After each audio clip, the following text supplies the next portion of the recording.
olay clear to kalawlom la vek joy tun lai ro sur nem to ko fangin thezol lama te po inchimom nol to nin newsin ron posa tunami po hi thenzol atui ro sur na sar to ko fangin tuelena rap hai tui hi tam khop maya konglai hianin atling na sa ne enchin lokang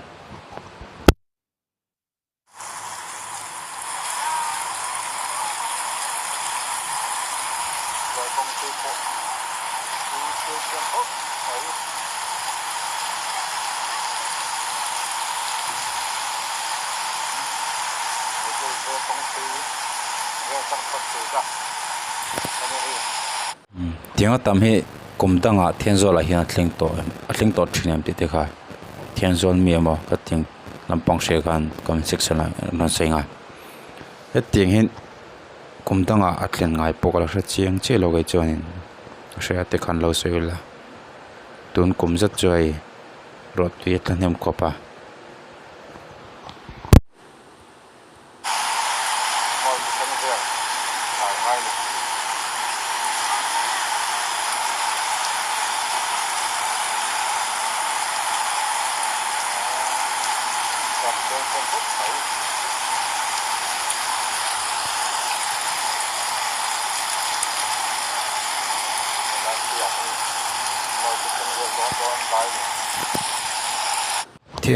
thianzol ti taka mun khe zola phayang mai yana zola chu tiang vel wang te pochini arin ama hetia tuitlin thena chani an kong he zol thrasia phayang mai hianin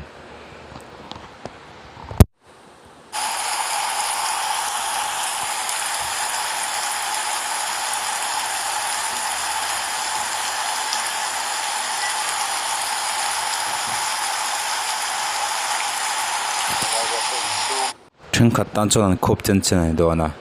klema dung toy do tan pai chonin an mal tui pui te pot leng mai thai ni hei po hian a hret thia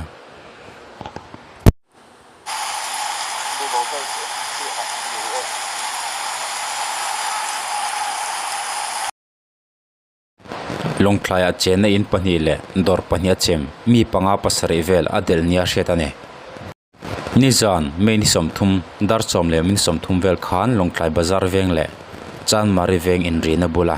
chen in pani le dor pani leimin wangin a chem Lawngtlai atanga beng wana thudon danen chen in chim pakhat zoka chengte hi an riak choka pakhat zoka hian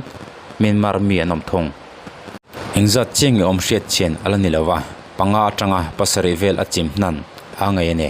tuna hian NDRF SDRF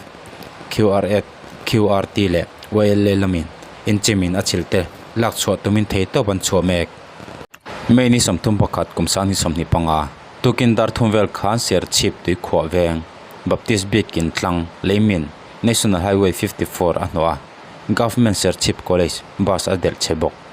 tunlai chu ro tui tam maya ani telin ro tui tam tel telemati mai turania china che sang tam boka chu wangin kan kholai lena te emo kan chhuana te kan film khur thlana poimo ome